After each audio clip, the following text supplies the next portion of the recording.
स्वागत है दोस्तों न्यू इंडिया न्यूज नागरिक विकल्प में। आज हम बात करने वाले हैं बिहार चुनाव की। बिहार चुनाव में क्या क्या मुद्दे काम कर गए और कौन कौन से मुद्दे विफल हो गए। जनता ने किस मुद्दे को लेकर वोट किया और जनता ने किस मुद्दे को नकारा, किसको अपनाया और किसको ठुकराया।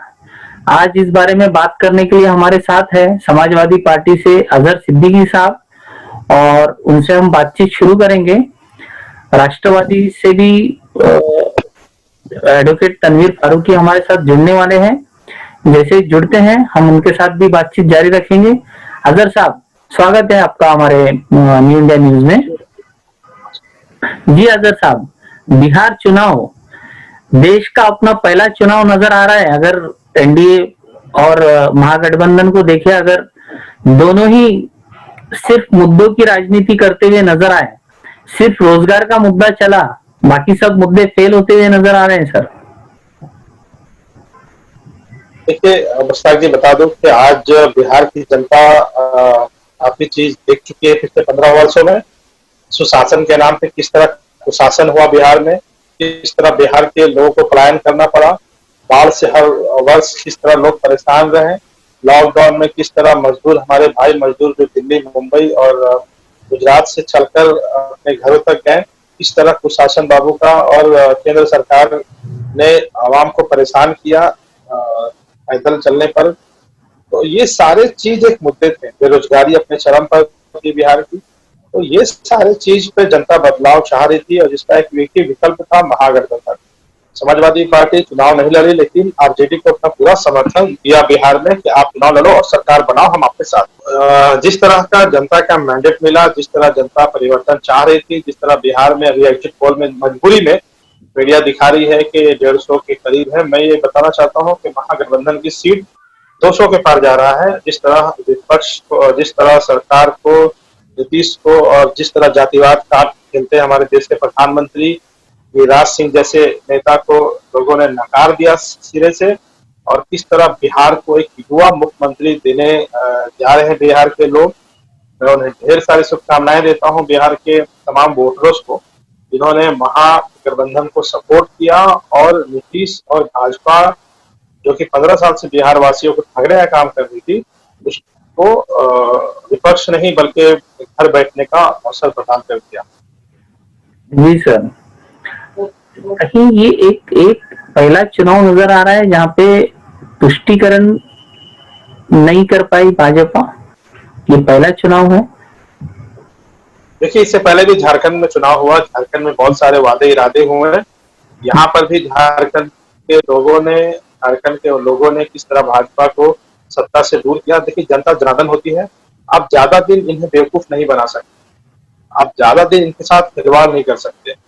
इस तरह महाराष्ट्र में भाजपा को दरकिनार कर दिया गया, यानी महाराष्ट्र, झारखंड और बिहार, यानी भाजपा को किस तरह लोगों ने ट्रिपल तलाक देके हटा दिया तीनों राज्य से। ये बहुत बड़ा अचीवमेंट है लोकतंत्र में। और जिस तरह हमेशा जातिवाद का कार्ड ये खेल रहे हैं, जिस तरह राम मंदिर, ये एनआरसी, इनके पास और कोई मुद्दा नहीं है, पाकिस्तान जिन्ना, इनसे इनका पेट भरता है।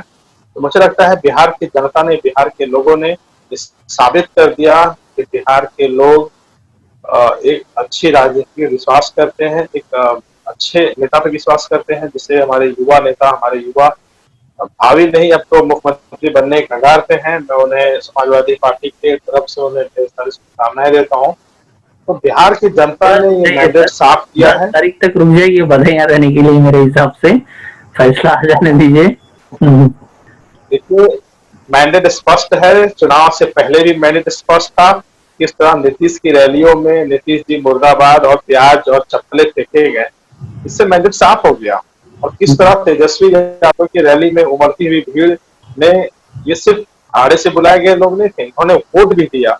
तब जाके मजबूरी में हमारे देश की जो मीडिया है, ये कहना पड़ा कि देश में तेजस्वी लहर है और तेजस्वी मुख्यमंत्री बनने की कगार पे।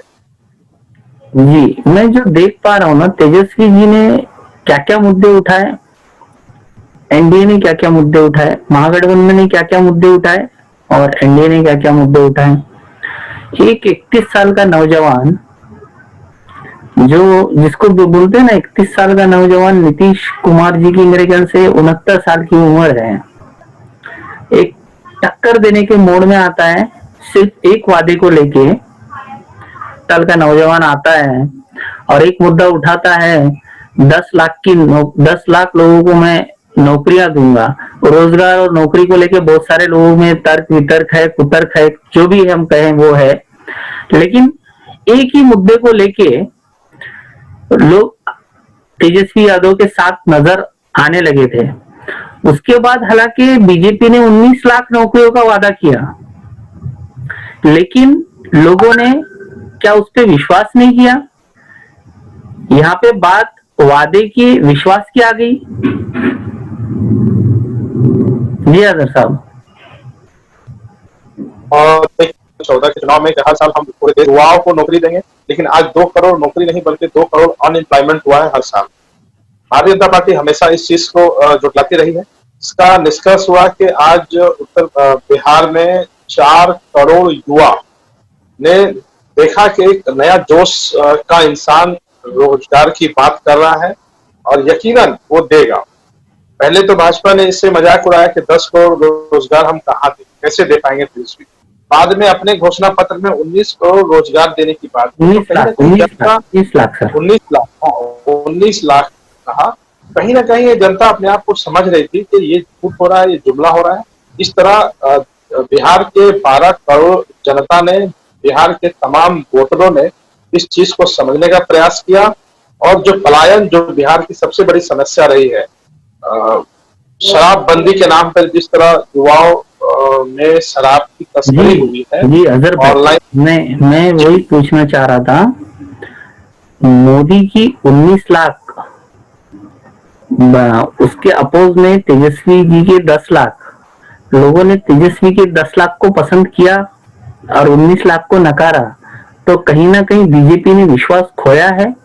लोगों को यकीन नहीं है इस बात को कि ये बोल रहे हैं वो करेंगे नहीं, और तेजस्वी जी यकीन दिलाने में कामयाब रहे। तो देश के गृह मंत्री ने, जब गृह मंत्री से एक चैनल ने इंटरव्यू लिया कि आपने कहा था साहब के 15 लाख रुपए आएंगे, तो किस तरह देश की सबसे बड़ी मीडिया के सामने गृह मंत्री ने कहा था कि 15 लाख रुपए किसी के अकाउंट में नहीं आता, ये एक जुमला है। तो जिस तरह 2 करोड़ की नौकरियां की बात हो गई थी, तो भी एक जुमला बन के रह गया। आज उससे ज्यादा बेरोजगारी हुई। और आज बिहार ही नहीं, आज सिर्फ बिहार की बात नहीं है, बिहार तो सिर्फ एक झांकी है, पूरा देश बाकी है। अभी उत्तर प्रदेश बाकी है, अभी तमिलनाडु बाकी है, ऐसे बहुत सारे, बंगाल बाकी है, आपके उत्तराखंड बाकी है, जम्मू कश्मीर बाकी है। तमाम राज्य में देश के जो युवा है, जो अनएम्प्लॉयमेंट का शिकार हो रहे हैं, जो पलायन पे मजबूर हो रहे हैं, उनको नौकरियां नहीं मिल रही, दर दर की ठोकरें खा रहे हैं, तमाम युवा जो है एकत्रित होकर भाजपा के खिलाफ वोट करके पूरे देश में जो है एक अच्छी स्थिर सरकार बनाने का काम करेंगे, ऐसा मेरा मानना है। और जिस तरह बिहार के लोगों के प्रति एक ये होता था कि बिहार के लोग बड़े बेवफा होते हैं, नहीं, आज बिहार के लोगों ने इस चीज को दिखाया कि हम बेवफा नहीं है, हम सही चीज का, अपने मत का सही जगह उपयोग करना जानते हैं। और जो 15 साल से बिहार में जो कुशासन हुआ है, जो अनएम्प्लॉयमेंट हुआ है, जो पलायन हुआ है, जो बेरोजगारी हुई है, जो लॉकडाउन में जिस तरह से लोगों को अपने घर पैदल चलकर गए हैं, ये तमाम चीज युवाओं में जो आक्रोश था, जो तेजस्वी के प्रति जो विश्वास था लोगों में, जो महागठबंधन के प्रति विश्वास था, उसको लोगों ने सिर्फ दिखाया नहीं बल्कि साबित कर दिया। और बिहार में आज 200 से पार महागठबंधन की सीट जा रही है और एक स्थिर सरकार बनेगी। और जैसा कि महागठबंधन ने ये वादा किया है, माननीय अखिलेश यादव जी ने जो समर्थन किया था आरजेडी को कि हम अपने प्रत्याशी नहीं उतार के बल्कि आरजेडी के को सपोर्ट करेंगे, और सपोर्ट किया, इसमें माननीय अखिलेश यादव जी का बहुत बड़ा योगदान भी रहा। और मैं आपको विश्वास देना चाहता हूं कि 10 लाख नौकरियां एकदम तय है, तेजस्वी यादव इस चीज को करेंगे बिहार के अगले मुख्यमंत्री के तौर पर, और पहले कैबिनेट में इस चीज की होगी। और यकीनन हमारा बिहार जो है विकास की तरफ दौड़ेगा, युवा पलायन नहीं करेंगे, ऐसे रोजगार बनेंगे, चीनी मिल जो बंद है वो सब चालू होंगे। ऐसे बहुत सारे कार्य हैं जो एक युवा कर सकता है, थके हुए नीतीश नहीं कर सकता। जी, तो कहीं ना कहीं अब इस बात पे अगर महागठबंधन जीतता है तो कहीं ना कहीं ये बात साबित होती है कि भाजपा विश्वास खो चुकी है जनता का, क्योंकि 10 लाख से ज्यादा अनाउंसमेंट थी उनकी 19 लाख की। तो अगर जनता उसको नकारती है तो कहीं ना कहीं संदेश निकल के सामने आता है कि आप 19 लाख बोल रहे हो लेकिन जनता को विश्वास नहीं है आप दोगे। और 10 लाख भले ही कम बोल रहे हैं, आंकड़ा आधे आधे के आसपास है, फिर भी लोगों को तेजस्वी यादव जी विश्वास जीतने में कामयाब हो गए। मतलब बीजेपी का कहीं ना कहीं लोगों में विश्वास कम हुआ है, घट गया है। मैं दूसरे मुद्दे पे आना चाहूंगा इसमें।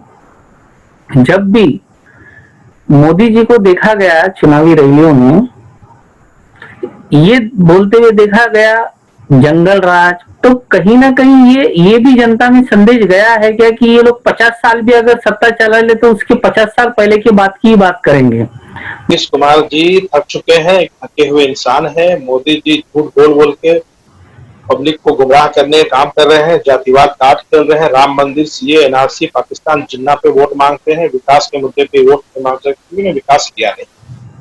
आज देश में भाजपा की सरकार आए है कम से कम 6 वर्ष हो गए।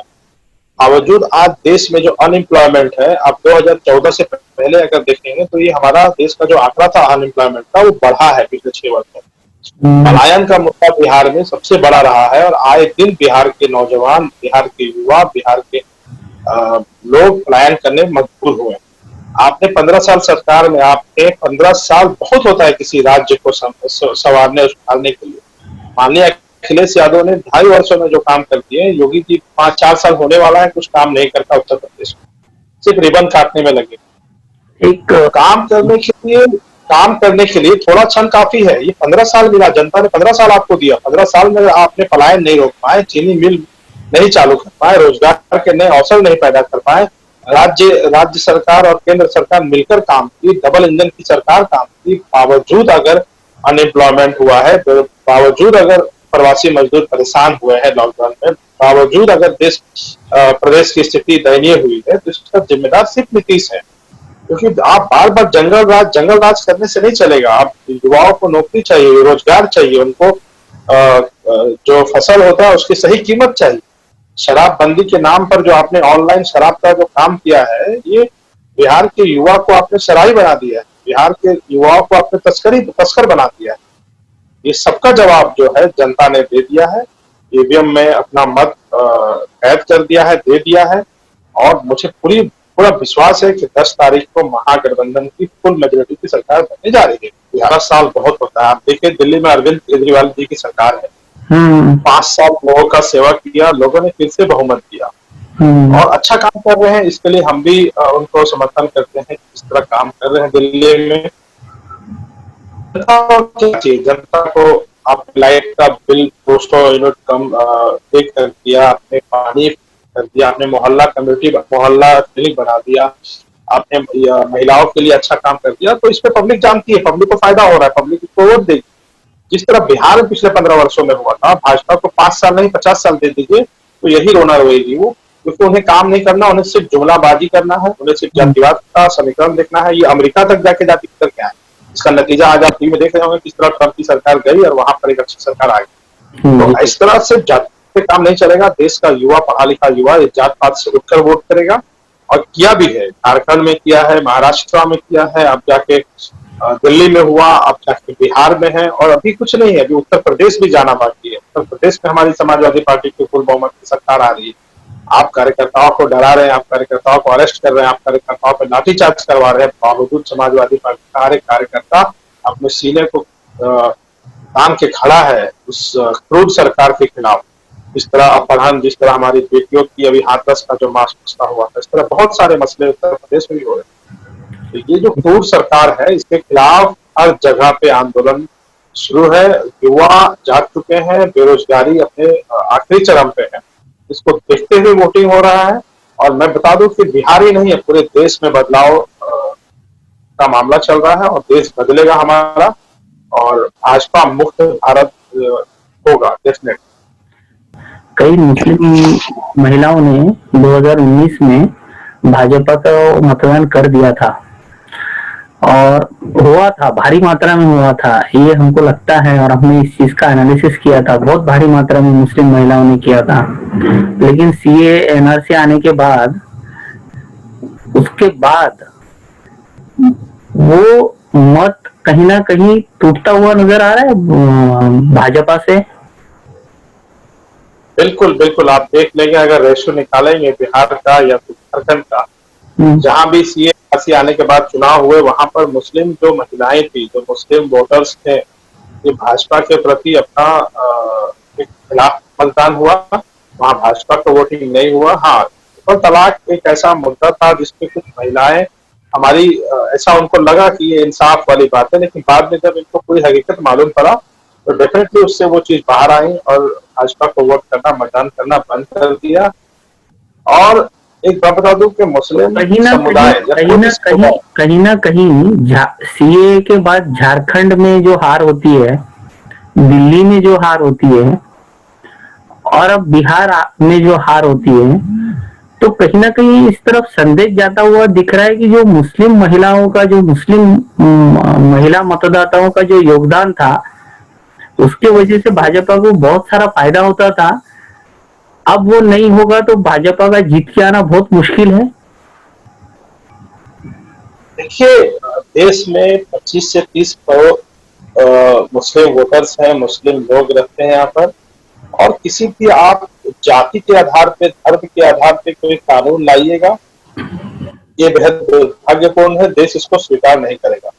आपको बता दूं कि सीएनआरसी में सिर्फ मुस्लिम ही नहीं बल्कि हमारे दलित भाई, हमारे पंजाबी भाई, हमारे जैन भाई, क्रिश्चियन भाइयों ने भी, यहाँ तक कि हमारे हिंदू भाइयों ने भी सपोर्ट किया है इस बिल के खिलाफ।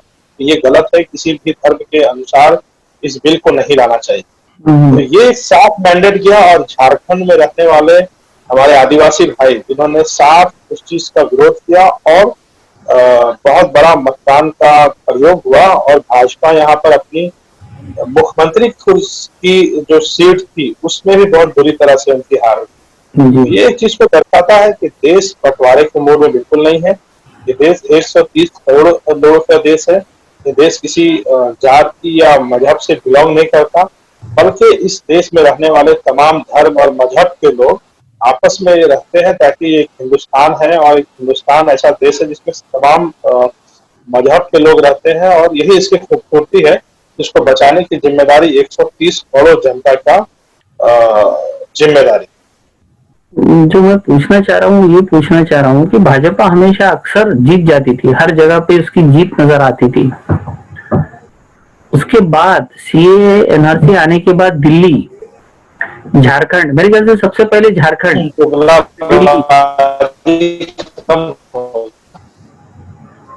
झारखंड, फिर दिल्ली, अब बिहार हाथ से फिसलता हुआ नजर आ रहा है।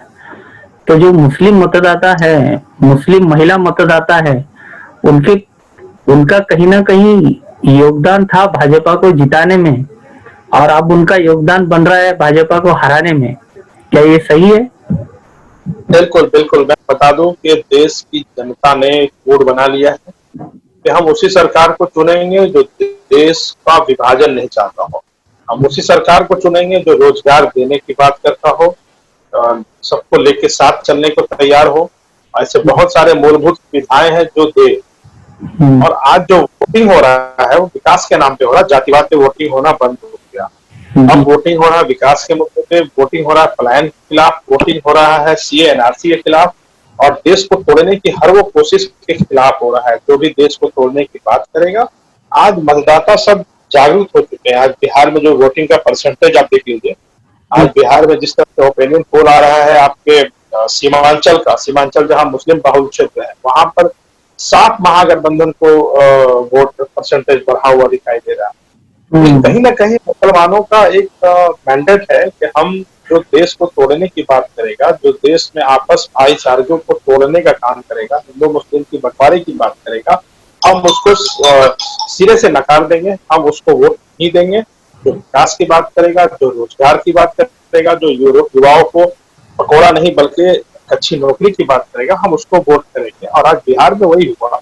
बिहार में नीतीश और बीजेपी के गठबंधन के बावजूद जिस तरह नकारा गया, जिस तरह देश की जनता ने, बिहार की जनता ने नकारा। ये स्पष्ट है कि देश का मूड बदल चुका है, और बिहार ही नहीं बल्कि उत्तर प्रदेश, बंगाल, यानी पूरे देश में जहां भी भाजपा की सरकार है, जो जुमलेबाजी करने में नंबर 1 है, जो जुमलाबाजी कर रही है, उसको उखाड़ फेंकने का काम करेंगे। और देश के युवा इस चीज पे अहम रोल करेंगे। हमारी घर की माँ और बहनें इस पे अहम रोल अदा करेगी, और एक अच्छी सरकार लाने की कोशिश करेगी, जो सरकार हमें रोजगार देगा, जो सरकार हमारी बात सुनेगा, जो सरकार हमारा काम करेगा, उसको वोट दिया जाएगा। ये साफ हो चुका है।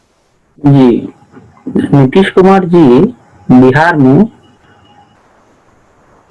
सिर्फ 3 मुद्दे गिनाते रहे: सड़क, पानी और बिजली। इसके अलावा 15 साल में उनकी कोई उपलब्धि वो गिना नहीं पाए। कहीं यही वजह उनकी हार की वजह बन पा रही है। 15 साल में आप सिर्फ 3 चीजें गिना पा रहे हो, और वो भी सही ढंग से इम्प्लीमेंटेड नहीं है अगर ग्राउंड लेवल पे चेक करें तो। जी, आज भी मैं, क्योंकि हमारा नेटिव, हमारे कुछ स्टार हमारे लोग बिहार से हैं, हमारे डैडी बिहार से हैं, तो हम लोग देखते हैं, हम लोग सिवान से हैं, हम लोग चीज को एनालाइज करते हैं कि इसी तरह का हाल उस वक्त भी था। तो 15 साल आपने क्या किया, आपने कितने रोजगार दिए? कि आज जिस सड़क, पानी, बिजली, ये एक मूलभूत सुविधाएं हैं जिसको कोई भी सरकार आराम से कर, इसमें बहुत बड़ा उपलब्धि पाने वाली बात नहीं है। बड़ी उपलब्धि होती है कि हमारे देश के, हमारे बिहार, हमारे राज्य के रोजगार क्या है, रोजगार का क्या साधन है, पलायन कितना बड़ा विषय है। ये सब पे पिछले 15 सालों में काम होना चाहिए। अगर काम होता तो आज जनता उनको नकारती नहीं। आज अगर हमारे बिहार के 4 करोड़ युवा जो कि पलायन कर रहे हैं, तो मजदूरी कर रहे हैं बिहार में, अपने स्तर पे गाड़ियां चला रहे हैं, ट्रैक्टर चला रहे हैं, या फिर पलायन कर रहे हैं। पलायन सबसे बड़ा मुद्दा बिहार का है। पूरे देश में सबसे बड़ा ज्यादा पलायन बिहार के लोगों का हो रहा है। तो दिल्ली जा रहे हैं, या मुंबई जा रहे हैं, या कलकत्ता जा रहे हैं। तो इस पे बात होनी चाहिए। आपने कितने युवाओं को रोजगार दिया? सैकड़ों चीनी मिल बंद है बिहार में। इसके जिम्मेदार कौन है? जिम्मेदारी कौन लेगा? सांसद चुनाव जब हो रहा था 2019 में, मोदी जी ने कि हम आएंगे और इसमें चीनी मिल के पास हम चाय पिएंगे, लेकिन क्या हुआ? वो वादा आज 1 साल से ज्यादा वक्त हो गया, आज भी एक भी चीनी मिल ओपन नहीं हुआ। आज क्या है किसानों की हालत बिहार में? क्यों नहीं कर्ज माफी हुई 15 वर्षों? क्यों नहीं जो किसान का जो अनाज था उसको अच्छा रिस्पांस मिला, अच्छा रेट्स मिला? आज केले का बहुत सा बड़ा ये है, खेती होता है हाजीपुर और पटना में, क्यों नहीं केले का अच्छा रिस्पांस हुआ? ऐसे बहुत सारे चीज थे जिसपे किसान, एक आम जनता, युवा परेशान थे, एकदम उनसे नाराज थे। और वो नाराजगी को देखते हुए एक युवा के ऊपर विश्वास किया, कांग्रेस और आरजेडी, समाजवादी पार्टी यानी महागठबंधन की सरकार को चुना और साफ मैंडेट दिया। ये एक बहुत बड़ा अचीवमेंट है, और बिहार की जनता को हक है इस चीज का। और तो उन्होंने सपना दिखाया है, जो महागठबंधन ने जिस चीज का आश्वासन दिया है वो डेफिनेटली पूरा होने वाला है। और जिस तरह उन्होंने कहा कि पहले कैबिनेट मीटिंग में हम ये 10 करोड़ रोजगार देंगे, ये मुझे लगता है कम है, इसमें कोई झूठ वाली बात नहीं है, जुमलाबाजी नहीं है। और जनता ने विश्वास जताया। हमारा सर्वे बताना चाहूंगा सर, 70 सीट एनडीए को, 70 के आसपास, थोड़ा ऊपर नीचे 140 के आसपास महागठबंधन को, 3 के आसपास एमआईएम को, 3 के आसपास बसपा को।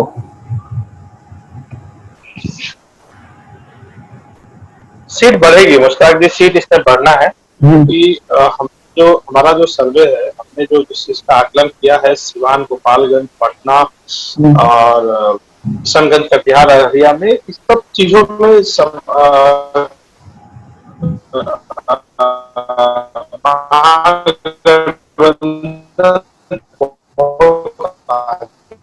चल रही है। मुझे ऐसा लगता है कि ये आंकड़ा 175, 170 है, 2/3 से भी आगे जनता का मैं आभार व्यक्त करता हूँ। जी सर। अच्छा, और एक मैं बात बताना चाह रहा हूँ कि 3 एमआईएम को सीट नजर आ रही है, 3 सीट एमआईएम को नजर आ रही है। क्या लगता है आपको? मुझे मुझे नहीं लगता है, मुझे लगता है सिर्फ एक या दो सीट एमआईएम को मिलेगा वहां पर, और वो भी मुश्किल है कि इन्होंने जो हिसाब से काम वहां किया था, इन्होंने जो हिसाब से वहां पे चुनाव मैदान में लोगों को उतारा था, मुझे लगता है कि महागठबंधन के सामने सारे चीज फेल है। और अगर एमआईएम को एक दो सीट मिलता है तो ठीक, तो उससे उसको सब्र कर लेना चाहिए। मुझे लगता है कि एक सीट मिलेगा उसे, एक सीट का मुझे भी आकलन है। जी। कमल हुदा शायद इससे पहले जो एमएलए थे उनकी सीट शायद बचती हुई नजर आ रही है, जी। कमल हुदा। और इसके अलावा मुझे नहीं लगता कि किशनगंज कटिहार औरिया में कोई सीट निकल रही है एमआईएम की। और एक अन्य और कम होंगे, बसपा भी कम होंगे, बसपा की अभी शायद एक आध सीट पता चला। और एक चीज जानना चाहूंगा सर मैं आपसे, बीजेपी की बी टीम कहा जाता है एमआईएम को, कई जगह पे नुकसान पहुंचाती हुई नजर आ रही है महागठबंधन को। क्यों ना कहा जाए, आप अलायंस में नहीं आते, आप या तो बीजेपी का सपोर्ट कर लीजिए या तो बीजेपी के अगेंस्ट में खड़े हो जाइए, आप एक तीसरा विकल्प चुनते हैं। एमआईएम का जो वोट शेयर है, एमआईएम का जो वोट बैंक है, वो सिर्फ मुस्लिम, और वो मुस्लिम जो जज्बाती होते हैं। एमआईएम झारखंड में भी चुनाव लड़ी, 20 सीटों पे चुनाव लड़ी, 2 सीट यहाँ पर भी गठबंधन को नुकसान हुआ, कांग्रेस और जेएमएम को। तो मुझे ऐसा लगता है कि ये सही भाजपा की बी टीम है, क्योंकि ये गठबंधन के साथ आज जो तेजस्वी यादव जिस हिसाब से आज बिहार में काम करना चाह रहे थे, एमआईएम को भी इनका सपोर्ट करना चाहिए था। एमआईएम को भी महागठबंधन को करके 2-4 सीट देना चाहिए था और उनको सपोर्ट करते, जिस तरह समाजवादी पार्टी निस्वार्थ बिहार के सभी सीटों पर समर्थन दिया। आपको क्या लगता है, समाजवादी पार्टी से ज्यादा बड़ी एमआईएम है? समाजवादी पार्टी की प्रदेश में सरकार रह चुकी है, महाराष्ट्र में उसकी अच्छी खासी एमएलए और कॉर्पोरेशन, इसके अलावा देश के हर राज्य में एक दो एमएलए इनके। बावजूद हमने बिहार में बिना किसी स्वार्थ का, निस्वार्थ हमने आरजेडी और यानी महागठबंधन को सपोर्ट किया कि हम अपने प्रत्याशी नहीं उतारे। ये एक त्याग होता है, ये एक विधान होता है जो हमारे राष्ट्रीय अध्यक्ष माननीय अखिलेश यादव ने किया। क्या एमआईएम का फर्ज नहीं बनता था कि यहाँ पर भी हम अलायंस करते ताकि महागठबंधन को नुकसान ना हो? और हमें किसको रोकना था? हमें रोकना था एक ठगी हुई सरकार को, हमें रोकना था एक थकी हुई सरकार को, हमें रोकना था युवाओं के प्रति जो सरकार हमेशा बेईमानी की है उसको रोकना था, भाजपा को रोकना था, हमें नीतीश को रोकना था। इसके लिए कहीं ना कहीं एमआईएम को जो बी टीम वाली उपलब्ध उपाधि है, ये देने पे हमें मजबूर किया जाता है कि नहीं, एमआईएम बीजेपी की सही में बी टीम। आपको एमआईएम बीजेपी की बी टीम है? आपको लगता है एमआईएम बीजेपी की बी टीम है? जिस तरह महाराष्ट्र में कांग्रेस राष्ट्रवादी ने इन्हें ऑफर किया था कि आप हमारे साथ आ जाइए, हम आपको अच्छा सीट देंगे, तो इनका सीट का डिमांड था, ऐसा लग रहा था कि कांग्रेस और राष्ट्रवादी बन गए। क्या हुआ रिजल्ट आपने देखा होगा, महाराष्ट्र में सिर्फ 2 सीट निकली, यहाँ तक कि भाईखल्ला और औरंगाबाद आप हार गए। झारखंड में भी 6 सीट इन्हें मिल रहा था, 6 सीट आपको ले लेना चाहिए, इन्होंने नहीं लिया, 20 सीट पे चुनाव प्रत्याशी था। तो जो युवा है, जो जज्बाती युवा है, जो 18 साल से 30 साल के दरमियान के जो युवा है, जो जज्बाती है, सेंटिमेंटल है, ये उनके फ्रेम में आ जाते हैं और यही नुकसान होता है। बाकी हमारे जैसे लोग या बुजुर्ग लोग एमआईएम के झांसे में नहीं आते हैं, इस चीज को आपने देखा होगा। और बिहार की जनता ने भी एमआईएम को सिरे नकार दिया है। मुझे ऐसा लगता है कि शायद एमआईएम अपना खाता भी ना खोल पाए, क्योंकि जनता को दिख रहा है किस तरह वो बातें करते हैं, किस तरह वो कांग्रेस और आरजेडी या फिर दूसरे जो सेक्युलर पार्टियां हैं जो देश को सही में चला सकती है। विकल्प क्या है देश में? विकल्प या तो भाजपा के को टक्कर देने वाली महागठबंधन हो या कांग्रेस पार्टी हो या समाजवादी पार्टी, यही है। हर राज्य का अलग अलग अपना दिशा निर्देश। आप सरकार तो दो सवाल ओवैसी जी के बारे में बहुत उठते हैं अक्सर। मोदी 2014 में आए मोदी जी, उसके पहले ओवैसी को कितने लोग जानते थे राष्ट्रीय स्तर पे? एक सवाल। और दूसरा सवाल ये उठता है कि हर बार इलेक्शन में वो जब भी उतरते बीजेपी के विरोध में कम बोलते हैं और कांग्रेस के विरोध में ज्यादा बोलते हैं। देखिए, सवाल उठना स्वाभाविक है मुश्ताक जी, क्योंकि इनका जो नीति है ये बीजेपी के सपोर्ट में कहीं ना कहीं काम करता हुआ दिखाई देता है। आप कांग्रेस को गलत बोलिए, बिल्कुल गलत बोलिए कि कांग्रेस ने भी कहीं ना कहीं मुसलमानों के प्रति जो काम करना था या जो काम देश के लिए करना नहीं की, ठीक है मानते हैं, लेकिन भाजपा को तो हम नहीं ला सकते ना, भाजपा तो हम कभी नहीं ला सकते हैं, भाजपा को कभी वोट नहीं दे सकते।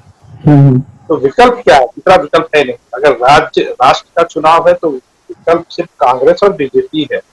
आप उसके साथ अलायंस कर सकते हैं, ये आपकी एक मजबूरी है। आप बोलेंगे कि नहीं तो मैं ही पूरा चुनाव लड़ जाऊंगा, तमाम मुसलमानों का वोट ले लूंगा, तो ये एक बेवकूफी बात है, वाहियात बात है। जी अजहर भाई, तो ये लास्ट कमेंट के साथ मैं अपना यहाँ पे कार्यक्रम फिनिश करता हूँ।